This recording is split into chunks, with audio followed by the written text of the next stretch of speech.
Hello friends, welcome to பிஸ்மிஸ் சமையல். இன்னைக்கு வீடியோவில் நீங்கள் எல்லாருமே நம்ம கமெண்ட்டில் அடிக்கடி கேட்டுட்டு இருந்த வெஜிடபிள் புலாவ் இந்த அளவுக்கு நல்ல உதிரி உதிரியாக ஒரு பருக்க கூட அடிப்பிடிக்காத அளவுக்கு எப்படி செய்கிறதுன்ற வீடியோ தான் பார்க்க போகிறோம். வீடியோக்குள்ளே போகிறதுக்கு முன்னாடி நீங்கள் நம்மளோட வீடியோவை இப்போ தான் ஃபஸ்ட் டைம் பார்க்குறீங்கன்னா நம்மளோட பிஸ்மிஸ் சமையலுக்கு சப்ஸ்கிரைப் பண்ணிவிட்டு பக்கத்தில் இருக்க பெல் ஐகானில் ஆப்ஷன் ஆலும் செலக்ட் பண்ணிக்கோங்க.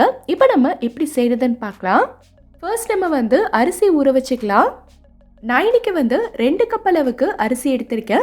இது கிட்டத்தட்ட 400 கிராம் அளவுக்கு இருக்கு. நான் இன்னைக்கு பாஸ்மதி அரிசி தான் எடுத்திருக்கேன். இதை நீங்கள் டெய்லி யூஸ் பண்ணுற சாப்பாடு அரிசியில் கூட செஞ்சுக்கலாம். அரிசியை 2 தடவை இந்த மாதிரி நல்லா பிசைச்சு விட்டு கழுவிக்கோங்க. அப்போ தான் அரிசியில் இருக்கக்கூடிய ஸ்டார்ச் எல்லாமே போயிட்டு புலாவ் நமக்கு நல்ல உதிரி உதிரியாக வரும். நல்லா கழுவி எடுத்ததுக்கு அப்புறமா மறுபடியும் இதில் தண்ணி ஊற்றி ஒரு 20 நிமிஷத்துக்கு இதை ஊற விட்டுருங்க. இப்போ நம்ம புலாவ் பண்ணுறதுக்கு ஸ்டார்ட் பண்ணிடலாம். நல்ல ஒரு அடிகனமான பாத்திரமாக எடுத்திருக்கேன். இந்த பாத்திரம் நல்லா சூடானதுக்கு அப்புறமா இதில் 2 டேபிள் ஸ்பூன் அளவுக்கு எண்ணெய் சேர்த்துக்கிறேன். கூடவே 2 டேபிள் ஸ்பூன் அளவுக்கு நெய் சேர்த்துக்கிறேன். கண்டிப்பாக நெய் சேர்த்துக்கணும், அப்போ தான் இதோட வாசனை சூப்பராக இருக்கும். நம்ம சேர்த்த எண்ணெயும் நெய்யும் நல்லா சூடானதுக்கு அப்புறமா இதில் இந்த சைஸில் 2 பட்டை சேர்த்துக்கிறேன். கூடவே 5 ஏலக்காய், 6 கிராம்பு, 1 அன்னாசிப்பூ, 1 பிரியாணி இலை சேர்த்துக்கிறேன். நம்ம சேர்த்த ஏலக்காய், பட்டை, கிராம்பு எல்லாமே நல்லா பொரிஞ்சதுக்கப்புறமா இதில் 2 மீடியம் சைஸ் வெங்காயத்தை இந்த அளவுக்கு நல்லா மெல்லிஸாக ஸ்லைஸ் பண்ணி வச்சுருக்கேன். இதை உள்ளே சேர்த்துக்கிறேன். புலாவை பொறுத்த வரைக்கும் வெங்காயம் நமக்கு பொன்னிறமாக வதங்கணுங்கிற அவசியம் கிடையாது. இது கொஞ்சம் லைட்டாக கண்ணாடி பதமாக வதங்கினாலே போதும். இந்த வெங்காயம் நமக்கு பிரியாணி அளவுக்கு பொன்னிறமாக வதங்கிருச்சு அப்படின்னா புலாவோட கலர் சேஞ்ச் ஆகிட்டு லைட்டான ப்ரௌன் கலரில் இருக்கும். ஸோ உங்களுக்கு புலாவ் நல்ல ஒயிட் கலரில் இருக்கணும் அப்படின்னா வெங்காயத்தை ரொம்ப வதக்காமல் லைட்டாக கண்ணாடி பதமாக வதக்கிக்கோங்க. வெங்காயம் வதங்கிட்டு இருக்கும் போதே நான் இது கூட 4 பச்சை மிளகாயை 2ஆக உடச்சி சேர்த்துக்கிறேன். இதில் நம்ம மிளகாத்தூள் எதுவுமே சேர்க்க போகிறதில்ல. ஸோ நம்ம சேர்க்குற இந்த பச்சை மிளகா தான் புலாவுக்கு காரத்தை கொடுக்கும். ஸோ உங்கள் காரத்துக்கு ஏற்ற மாதிரி நீங்கள் பச்சை மிளகாய் சேர்த்துக்கலாம். நம்ம சேர்த்த வெங்காயமும் பச்சை மிளகாயும் இந்த அளவுக்கு நல்லா வதங்கிடுச்சு. இப்போ இதோட 1 டேபிள் ஸ்பூன் அளவுக்கு இஞ்சி பூண்டு விழுது சேர்த்துக்கிறேன். இஞ்சி பூண்டு விழுது சேர்த்த உடனே அடிப்பிடிக்க ஆரம்பிக்கும். ஸோ ஸ்டவ்வை நல்லா குறைச்சி வச்சு இதோட பச்சை வாசனை போகிற வரைக்கும் நம்ம வதக்கிக்கலாம். இஞ்சி பூண்டு விழுதில் இருக்க பச்சை வாசனை எல்லாமே போயிட்டு எண்ணெய் பிரிஞ்சு வரணும், அது வரைக்கும் இதை நம்ம வதக்கிக்கலாம். இப்போ பாருங்க, எண்ணெய் எல்லாமே இந்த அளவுக்கு நல்லா பிரிஞ்சு வந்திருக்கு. இந்த ஸ்டேஜில் நம்ம சேர்க்க வேண்டிய காய் எல்லாத்தையும் சேர்த்துடலாம். நான் இன்னைக்கு 1 கப் அளவுக்கு கேரட்டை நல்லா நீள நீளமாக கட் பண்ணி சேர்த்துருக்கேன். கூடவே 1/2 கப் அளவுக்கு பீன்ஸ், 1 மீடியம் சைஸ் உருளைக்கிழங்க கட் பண்ணி சேர்த்துருக்கேன். இதில் நீங்கள் உங்களுக்கு பிடிச்ச எந்த காய் வேணாலும் சேர்த்துக்கலாம். காலிஃப்ளவர், பச்சை பட்டாணி இல்லை ப்ரோக்கோலி எது வேணாலும் சேர்த்துக்கோங்க. ஆனால் சேர்க்கும் போது எல்லாத்தையுமே ஒரே சைஸில் கட் பண்ணி சேர்க்கணும். அப்போ தான் எல்லாமே நமக்கு ஒரே மாதிரி வெந்து வரும். இல்லைனா ஒன்று வெந்து ஒன்று வேகாமல் இருக்கும். காய் எல்லாத்தையுமே நல்லா கலந்து விட்டுட்டு இதை 1 நிமிஷத்துக்கு மட்டும் குக் பண்ணிக்கலாம். இப்போ பார்க்கும்போதே உங்களுக்கு தெரியும், காய் எல்லாமே லைட்டாக வதங்க ஆரம்பிச்சிருக்கு. ஸோ இந்த ஸ்டேஜில் நம்ம தண்ணி சேர்த்துக்கலாம்.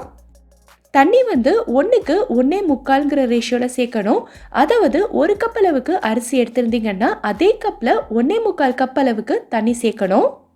நான் இன்னைக்கு 2 கப் அளவுக்கு அரிசி எடுத்திருந்ததுனால 2 கப் அளவுக்கு தண்ணியும் கூடவே 1 கப் அளவுக்கு தேங்காய் பாலும் சேர்க்க போகிறேன். இந்த புலாவுக்கு நம்ம தேங்காய் பால் சேர்த்தோம் அப்படின்னா இதோட டேஸ்ட் இன்னும் நல்லா ரிச்சாக இருக்கும். உங்களுக்கு தேங்காய் பால் சேர்க்குறதுக்கு விருப்பம் இல்லை அப்படின்னா இந்த தேங்காய் பாலுக்கு பதிலாக நீங்கள் தண்ணியே சேர்த்துக்கலாம். இப்போ இது எல்லாத்தையும் ஒரு தடவை நல்லா கலந்து விட்டுட்டு இதுக்கு தேவையான உப்பு சேர்த்துக்கலாம். நம்ம ஸ்டார்டிங்கில் இருந்து இன்னும் எதுக்குமே உப்பு சேர்க்கலை. ஸோ இப்போ கரெக்டான அளவில் பார்த்து சேர்த்துக்கோங்க. கூடவே கொஞ்சமாக பொடியாக கட் பண்ண புதினா, கொஞ்சமாக மல்லி இலை சேர்த்துட்டு எல்லாத்தையுமே நல்லா கலந்து விட்டுறலாம். பிரியாணி செய்யும்போது நம்ம 1 கப் அரிசிக்கு 1.5 கப் தண்ணி சேர்ப்போம். ஏன்னா அதில் நம்ம தயிர், லெமன் ஜூஸ் எல்லாம் சேர்ப்போம். அது மட்டும் இல்லாமல் சிக்கன்ல இருந்தும் நமக்கு தண்ணி வெளியில் வரும். ஆனால் இதில் நம்ம தயிர், லெமன் ஜூஸ் எதுவுமே சேர்க்கலை. அது மட்டும் இல்லாமல் நம்ம சேர்த்துருக்க காயுமே நல்லா வேகணும். ஸோ அதனால 1.25 கப் அளவுக்கு தண்ணி சேர்த்துக்கோங்க. தண்ணி இந்த அளவுக்கு நல்லா கொதிச்சதுக்கு அப்புறமா 20 நிமிஷத்துக்கு ஊற வச்சிருந்த அரிசியை தண்ணி எல்லாத்தையும் நல்லா வடிகட்டிட்டு இதில் சேர்த்துக்கலாம். நான் இன்னைக்கு தண்ணியோட அளவு வந்து பாஸ்மதி அரிசிக்கு மட்டும்தான் சொல்லியிருக்கேன். இதை வந்து நீங்கள் நார்மல் சாப்பாடு அரிசியில் செய்ய போகிறீங்க அப்படின்னா தண்ணியோட அளவு வந்து மாறும். உங்களுக்கு அந்த ரெசிபியும் வேணும்னா எனக்கு நீங்கள் கமெண்ட்டில் சொல்லுங்கள், நான் அடுத்த வீடியோ போடுறேன். அரிசி சேர்த்துட்டு லைட்டாக ஒரு தடவை கலந்து விட்டுக்கோங்க. ஒரு 5 நிமிஷத்துலேயே பார்த்தீங்கன்னா இந்த மாதிரி அரிசியும் தண்ணியும் ஒரே லெவலுக்கு வர ஆரம்பிச்சிடும். இதுதான் நமக்கு வந்து தம் போடக்கூடிய ஸ்டேஜ். இப்போ வந்து லைட்டாக அரிசி உடையாமல் மெதுவாக கலந்து விட்டுட்டு நம்ம தம் போட்டுடலாம். அடியில் வந்து நல்ல ஒரு கனமான தோசைக்கல் வச்சுக்கிறேன். இந்த மாதிரி நம்ம தோசைக்கல் வைக்கிறதுனால இதிலிருந்து ஒரு பருக்க கூட உங்களுக்கு அடிப்பிடிக்காம நல்ல சூப்பராக வரும்.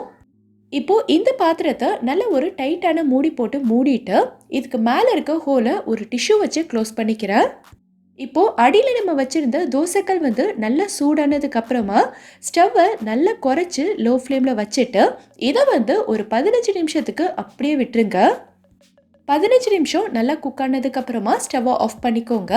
ஸ்டவ்வை ஆஃப் பண்ணிவிட்டு உடனேவே இதை ஓப்பன் பண்ணக்கூடாது. இன்னும் ஒரு 10 நிமிஷத்துக்கு இதே தம்லையே இருக்கட்டும். 10 நிமிஷத்துக்கு அப்புறமா நம்ம ஓப்பன் பண்ணிக்கலாம். ஸ்டவ்வை ஆஃப் பண்ணி 10 நிமிஷம் ஆயிடுச்சு. நான் இதை உங்களுக்கு திறந்து காட்டுறேன் பாருங்கள். இதை பார்க்கும்போதே உங்களுக்கு தெரியும்னு நினைக்கிறேன். மேலே இருக்கிற அரிசி எல்லாமே நல்லா குச்சி குச்சியாக நிற்கிது பாருங்கள். இதுலேருந்தே நீங்கள் தெரிஞ்சுக்கலாம் ரைஸ் வந்து நல்லா பர்ஃபெக்டாக குக் ஆயிருக்குன்னு.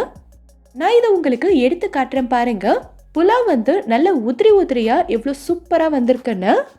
நான் சொன்ன இதே அளவுகளோட இதே மெத்தடில் நீங்களும் செஞ்சீங்க அப்படின்னா கொஞ்சம் கூட அடிப்பிடிக்காம நல்ல கமன்னு இந்த அளவுக்கு நல்ல உதிரியாக சூப்பராக வரும். ரைஸும் பார்த்தீங்கன்னா ரொம்பவே சாஃப்டாக இருக்கும். ஸோ நீங்களும் கண்டிப்பாக ட்ரை பண்ணி பாருங்கள். ட்ரை பண்ணிவிட்டு எப்படி வந்ததுங்கிறத மறக்காமல் எனக்கு கமெண்ட்டில் சொல்லுங்கள். இதே மாதிரி நிறைய புலாவ், குஸ்கா, பிரியாணி ரெசிபிஸ் எல்லாமே நம்ம சேனலில் வீடியோ இருக்குது. நீங்கள் விருப்பப்பட்டீங்கன்னா அதையும் பாருங்கள். இந்த மாதிரி ரெசிபி வீடியோஸ் மட்டும் இல்லாமல் நம்ம சேனல்லையே பெண்களுக்கு தேவையான கிச்சன் டிப்ஸ் மற்றும் வீட்டு குறிப்புகள் பற்றி நான் நிறைய வீடியோஸ் போட்டிருக்கேன். அந்த வீடியோஸை நீங்கள் பார்க்கல அப்படின்னா கண்டிப்பாக செக் பண்ணி பாருங்கள். உங்களுக்கு ரொம்ப யூஸ்ஃபுல்லாக இருக்கும். இந்த வீடியோ பிடிச்சிருந்தா லைக் பண்ணுங்க. உங்கள் ஃப்ரெண்ட்ஸ், உங்கள் ஃபேமிலி மெம்பர்ஸ்க்கு இந்த வீடியோ யூஸ்ஃபுல்லாக இருக்கும்னு நினச்சிங்கன்னா கண்டிப்பாக ஷேர் பண்ணுங்க. மறக்காமல் நம்ம பிஸ்மி சமையலுக்கு சப்ஸ்கிரைப் பண்ணிவிட்டு பக்கத்தில் இருக்கக்கூடிய பெல் ஐகானில் ஆப்ஷன் ஆலும் செலக்ட் பண்ணுங்கள். தேங்க்யூ.